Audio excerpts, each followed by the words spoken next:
Bienvenue sur Work in Process, le podcast dédié aux entrepreneurs qui veulent bosser moins mais mieux en ayant une croissance pérenne. Alors, si vous voulez allier croissance et sérénité, performance et flexibilité, abonnez-vous. Ce podcast va devenir votre outil préféré. Je suis Marine Aubaré, business designer. Ma passion ? Décortiquer vos problèmes et vous proposer des solutions innovantes et performantes. Bienvenue dans l'aventure. Bonjour à tous et bienvenue dans un nouvel épisode de Work in Process. Aujourd'hui, on va explorer ensemble quelles sont les bonnes pratiques, les stratégies à implémenter pour avoir une communication efficace et pertinente avec vos clients sur une plateforme que je suis sûre vous connaissez, WhatsApp.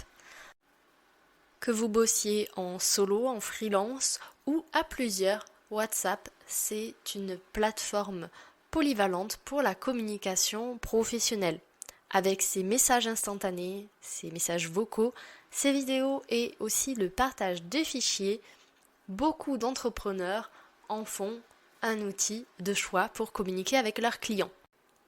Seulement voilà, avec autant d'instantanéité, on peut très vite se laisser déborder et perdre le focus qui est si précieux pour qu'on puisse mener à bien tous nos projets. Alors aujourd'hui, j'avais envie de vous partager les bonnes pratiques que j'ai pu mettre en place dans mon business pour communiquer sereinement et efficacement avec mes clients sur WhatsApp. Vous êtes prêts ? C'est parti. La première étape, c'est tout simplement poser un cadre, établir des directives claires pour votre communication avec votre client, pour que ça se passe bien dans les deux sens et que personne ne se sente débordé. Ça vous permettra d'avoir une communication fluide et efficace. Alors voilà, les éléments que vous devez prendre en compte quand vous cadrez votre communication client, c'est tout d'abord vos heures de disponibilité. Définissez des heures qui soient claires avec vous, vos clients et éventuellement votre équipe. Ça permettra d'éviter des attentes qui sont non réalistes et de garder un service client qui soit cohérent. Ensuite, je vous recommande de définir votre délai, votre temps de réponse. Encore une fois, sur ce sujet, soyez le plus réaliste possible. Évidemment, on va s'assurer de répondre à nos clients dans les plus brefs délais. Mais parfois, en période chargée, en période de rush, on peut prendre un petit peu plus de temps.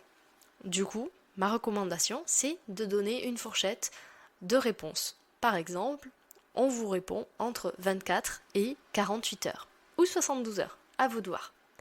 Et le dernier élément de cadrage dans votre communication, ça va être quel est le ton et le langage que vous allez employer.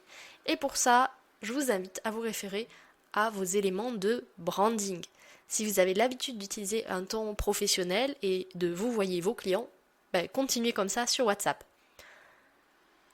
Essayez d'être le plus clair, le plus compréhensible possible.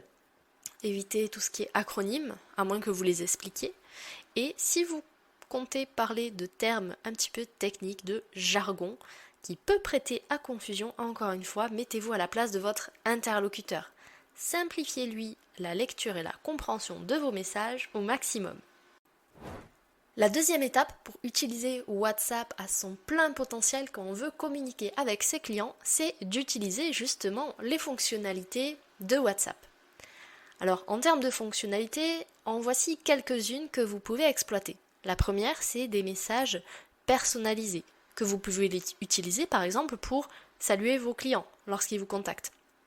Ça montre que vous prenez en compte que c'est bien un individu à part entière et que vous êtes disponible pour répondre à ces questions, à ces demandes. Ensuite, vous pouvez créer des listes de diffusion.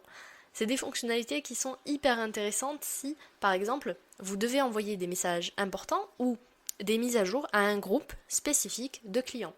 Par exemple, la promotion que vous allez faire d'ici quelques jours sur votre nouvelle offre. Évitez quand même le spam. Au niveau des listes de diffusion, il n'y a rien de pire. Et assurez-vous d'envoyer des informations pertinentes qui vont vraiment intéresser vos clients. Et une autre fonctionnalité phare de WhatsApp, c'est les appels vocaux et ou vidéo. Parfois, une conversation au téléphone ou en réunion visio est souvent plus efficace que des échanges de mails à rallonge ou des échanges de messages à rallonge. Donc quand vous voyez que les échanges dépassent plus de 3 messages pour une simple question, proposez un appel vocal à votre client. Tout le monde gagnera du temps et il se sentira vraiment chouchouté par vous ou éventuellement votre équipe. Le troisième point quand on utilise un outil digital, c'est de s'assurer de la confidentialité, de la sécurité des données. Alors je vous donne quelques petits tips justement pour assurer la confidentialité, la sécurité des échanges sur la communication sur WhatsApp. La première chose, c'est de respecter la RGPD. La RGPD, c'est le règlement général sur la protection des données. Pour ça, c'est assez simple. Ne demandez que les informations nécessaires à votre client et évitez de stocker des données sensibles, comme des mots de passe par exemple, sur WhatsApp. Ensuite, vous pouvez aussi rassurer vos clients qui peut-être eux n'ont pas l'habitude d'utiliser WhatsApp dans leur communication avec leurs prestataires et vous pouvez leur dire que les messages sont chiffrés de bout en bout. Ce qui veut dire concrètement que seules les personnes qui sont dans la conversation peuvent lire les messages qui sont échangés.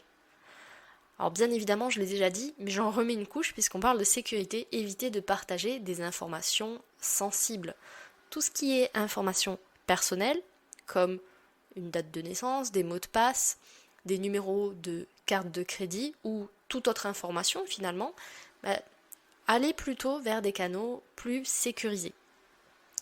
Et enfin, ce qui est important, c'est qu'en tant que prestataire, il est aussi, je pense, de votre rôle de sensibiliser votre client à la sécurité sur Internet. Parce qu'on ne le fait jamais assez.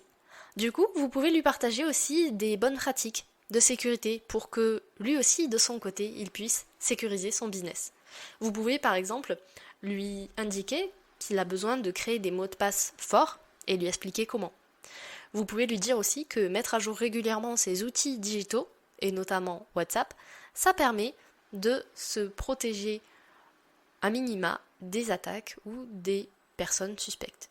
Et bien évidemment, vous pouvez lui dire de ne pas ouvrir des fichiers ou des liens qui peuvent sembler un peu douteux.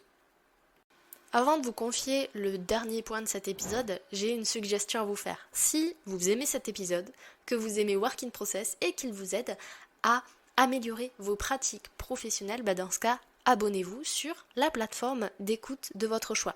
Vous pouvez laisser un avis 5 étoiles et si le cœur vous en dit, vous pouvez même rédiger un avis positif en expliquant en quoi Work in Process vous aide dans votre quotidien d'entrepreneur. Parenthèse fermée, on revient au dernier point de cet épisode qui est concrètement comment ça se passe quand on a des problèmes de communication avec son client.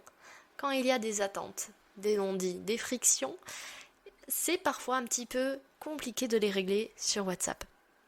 Alors, moi j'ai 3 clés pour vous aider justement à désamorcer un petit peu la bombe qui est sous vos yeux. La première chose, c'est de donner des réponses rapides, ou en tout cas le plus rapide possible, et des réponses qui soient précises.